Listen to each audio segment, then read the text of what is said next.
Itu Nabi SAW kata mana di belakang dia. Ini kalau dia andaikan cerita ni berhubung dengan orang yang sama, berhubung dengan orang yang sama.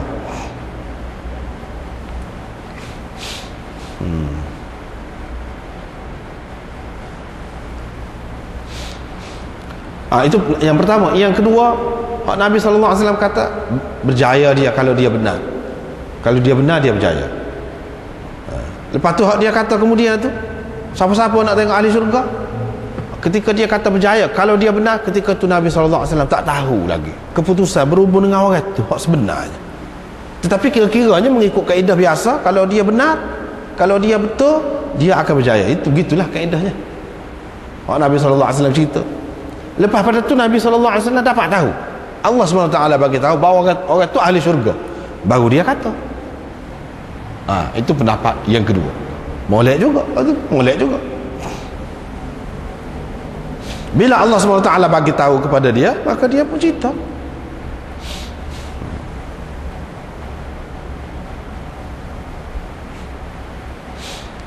Pendapat yang ketiga, mana tidak semesti kalau seseorang itu dikatakan ahli syurga, maka dia tu muflih, berjaya. Ini pendapat yang ketiga. Tidak semesti dia ni muflih lagi. Sebab orang yang berjaya, muflih yang sebenarnya, iaitu orang yang tak masuk akal langsung. Maknanya orang yang buat lagu tadi, dia ahli syurga. Mana akhirnya masuk syurga, dia orang Islam masuk syurga akhir. Tapi tidak semesti dia berjaya. Berjaya tu tak tahu lagi. Tak tahu lagi. Sebab berjaya yang sebenarnya iaitu apabila tidak masuk neraka langsung, tidak dimurkai Allah SWT langsung. Hak tu baru berjaya. Jadi orang ni dari segi hak berjaya tu tidak dipastikan. Tapi dari segi kalau dia pegang dengan hak dia kata tu, memang dia ahli syurga, memang betul. Ini pendapat yang ketiga.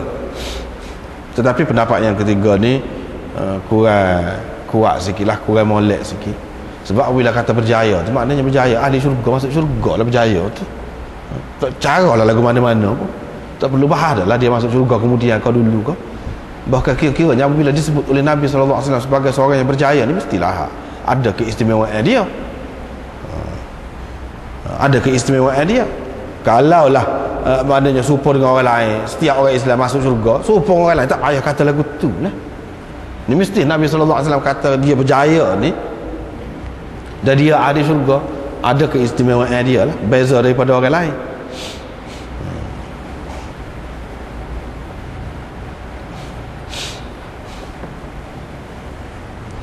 Itulah beberapa perbincangan berhubung dengan hadis hak baru ni. Kita sudah baca dah, tapi baru ni tak ada masa tu. Itulah sebahagian daripada perbincangan bagi hadis yang lalu. Kemudian masuk dalam bab baru, bab tentang waktu-waktu sembahyang. Waktu-waktu sembahyang dalam Quran disebutkan, inna salata kanat 'alal mu'minina kitaban mawquta. Sesungguhnya sembahyang itu adalah fardu yang ditentukan waktunya kepada orang-orang mukmin. Mana terikat dengan waktu. Sembahyang ini dia terikat dengan waktu. Ada waktu dia yang tertentu. Itulah yang disebutkan dalam Quran.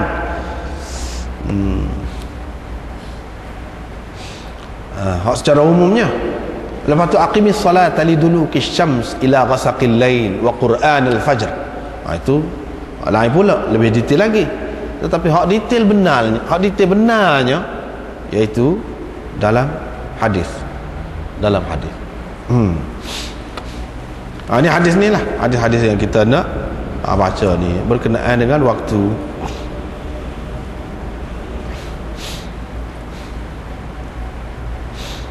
Waktu ni maknanya kalau seseorang itu menunaikan sebelum waktu, tak jadi sembahyang dia, tak sah sembahyang dia kena masuk waktu. Ataupun mengerjakan sembahyang itu selepas waktunya, maka bukan tidak sah, tapi tidak jadi tunai, jadi qadha. Yang sembahyang yang tunai, dimaksudkan tunai dalam waktu dia, hak tu sembahyang yang tunai. Adapun sembahyang tidak dalam waktu dia, kemudian itu sembahyang juga, sah juga, tetapi tidak tunai, memang qada. Kalau sembahyang sebelum waktu tidak qada lah, tak salah langsung, tak jadi langsung, tak jadi langsung.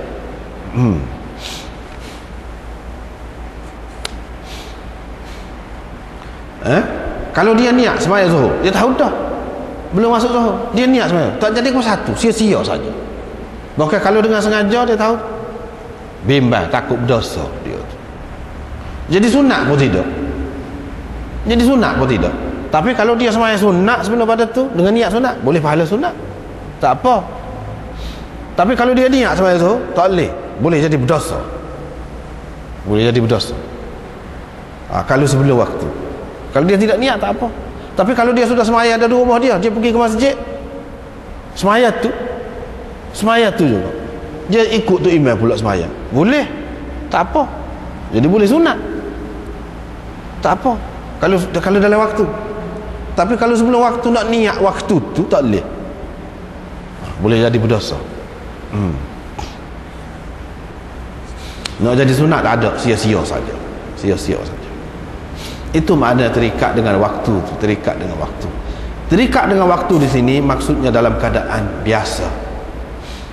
Tapi dalam keadaan-keadaan tertentu seperti dalam keadaan dalam safar perjalanan, maka ada kelonggaran, ada rukhsah yang kita panggil boleh jamak.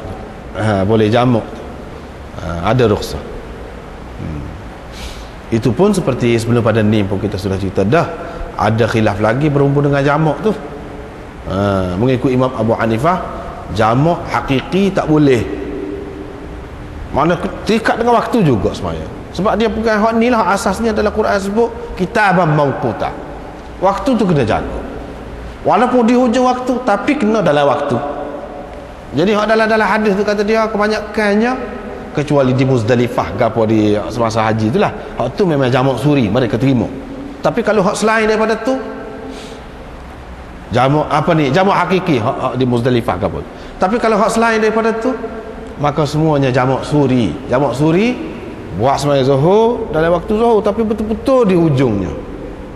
Sekira-kira apabila habis sembahyang tu masuklah waktu asar, ataupun dia duduk sebentar ke lillah sebentar, lepas tu masuk waktu asar.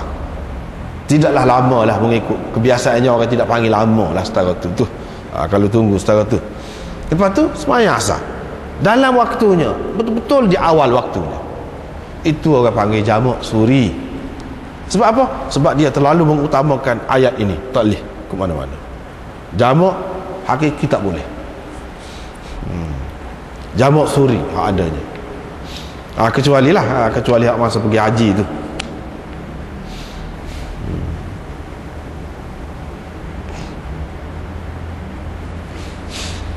Baiklah, riwayat ini Imam Abu Daud dengan sanadnya akhirnya dia ambil daripada Ibnu Abbas, atas sekali sanad, atas sekali itu Ibnu Abbas. Dia berkata Rasulullah sallallahu alaihi wasallam bersabda, Jibril telah menjadi imam kepadaku dekat Baitullah 2 kali. Dia sembahyang zuhur dengan aku, sembahyang zuhur dengan aku.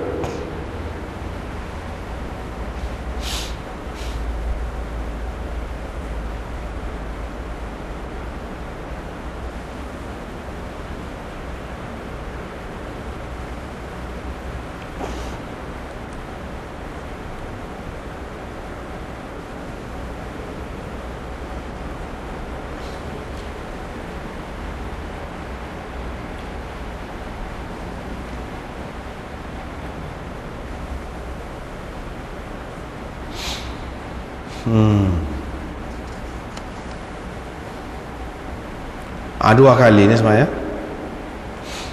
Kita terjemah dah tadi.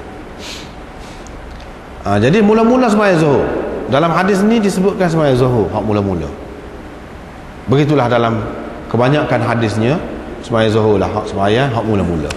Tapi ada juga dalam riwayat misalnya dalam riwayat Nasa'i dia sebut sembahyang subuh hak mula-mula. Sembahyang subuh. Tapi riwayat itu tidak kuat, tak kuat. Bercanggah dengan riwayat-riwayat lain yang lebih kuat, iaitu hak mula-mula Jibril mari sembahyang dengan Nabi SAW, dia ajar sembahyang tu pada waktu dia, iaitu lepas pada Isra' tu lah.